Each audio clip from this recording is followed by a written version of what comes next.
Olá pessoal, este vídeo é o quinto de uma série de 7 que estamos apresentando semanalmente. No vídeo de hoje falaremos sobre inspeção de componentes, utilizando ferramentas extremamente eficazes no software para visualização.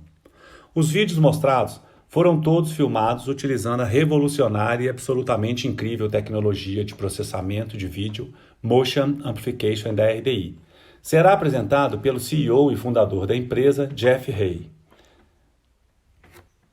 Let's talk a little bit about motion vectors.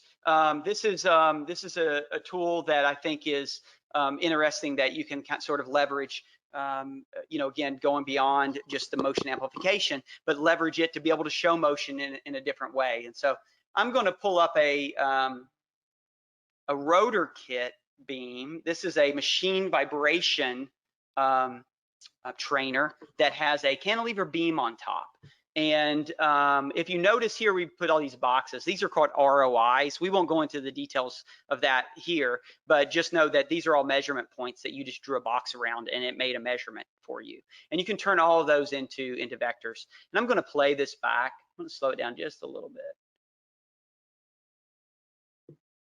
And you can see all these vectors moving, and the length of the vector has to do with how much it's how the amplitude of the motion, and the direction, of course, is the direction. And so again, this is live in the software. So we're showing this. I'm going to show a filtered data set. So then what we've done is we've isolated these modes of vibration. And so I'm using these vectors to be able to demonstrate, that the end of the beam is moving more than the sort of the fixed location of the beam on the right hand side. And what's interesting about this is that we're not showing motion amplification. I mean, I could do that. I could increase the amplification over here on the slider on the right, and you could show that. But what I wanted to demonstrate is the ability, to be able to use other tools besides motion amplification in this to show you that. And you can draw these vectors anywhere you want. You can pick individual locations. And they're able to, really clearly and concisely show you information on the screen. I'm going to keep going through these different modes of vibration because I think it's interesting. So let me play this back, and then I'll slow it down again because we're getting progressively faster and faster on these.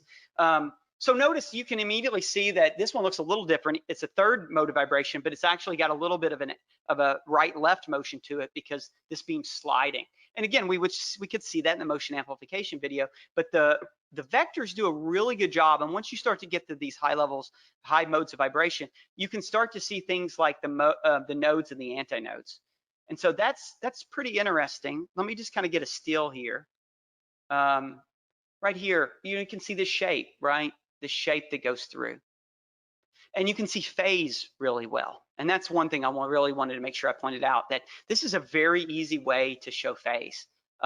So you can go through and you can show these nodes and antinodes really easy. And what's interesting about that is you can kind of see the significance of where you were to put your sensor. So these things make it really easy to visualize that and sort of make sense about, even if you use this, as a tool to maybe decide if you're going to use strain gauges. Where do you put your strain gauges? Where do they go? So anyway, the concept of motion vectors here on this one, and then finally, let me show this last mode of vibration just to kind of bring it back here, and then so this is the fourth mode of vibration. Again, the vectors are really demonstrating this concept of directionality and level of motion, and also the shape of vibration, kind of a complex way of being able to show that. Let me bring this into a real asset, right? So I'm going to bring this over to a coupling where you can show sort of phase, right? So if we were to play back this amplification video, you would see the motion go up and down, up on the right side while the left-hand side's going down, right? So they're out of phase, 180 degrees out of phase. And so in traditional vibration, we represent that in different ways.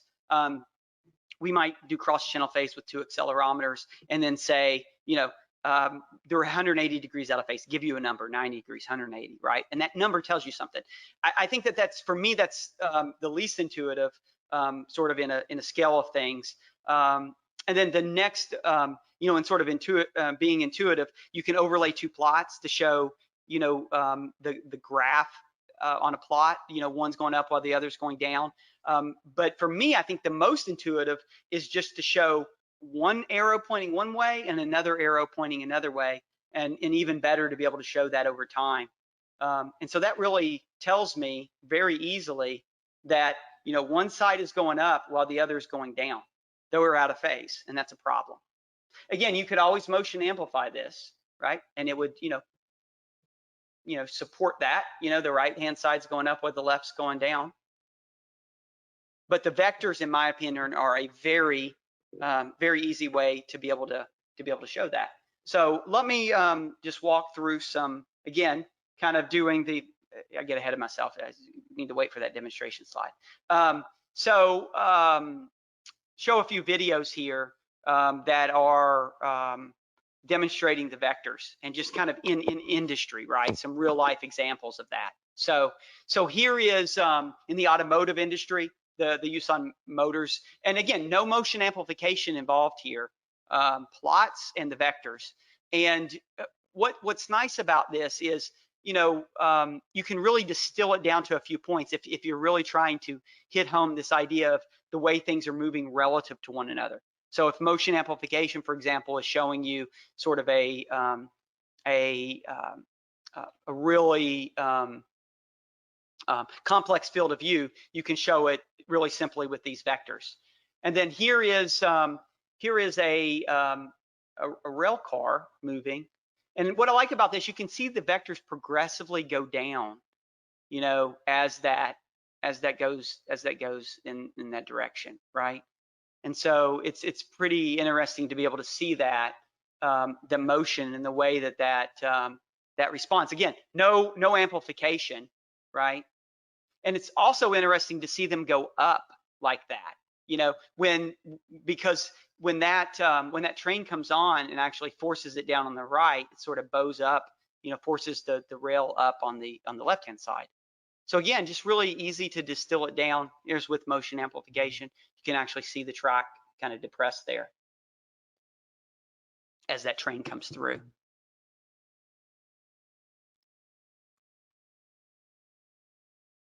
Agradecemos a atenção dada ao quinto vídeo dessa série. Na próxima semana, apresentaremos um vídeo sobre região de interesse transiente. Na era da indústria 4.0, a Vitek disponibiliza as mais avançadas tecnologias de monitoramento online, como análise de óleo, vibrações e motores elétricos, que integradas permitem acompanhar o desempenho das plantas em tempo real e à distância. Acompanhe-nos nas redes sociais LinkedIn, Facebook e YouTube, onde disponibilizamos palestras, trabalhos técnicos e vídeos para sua atualização.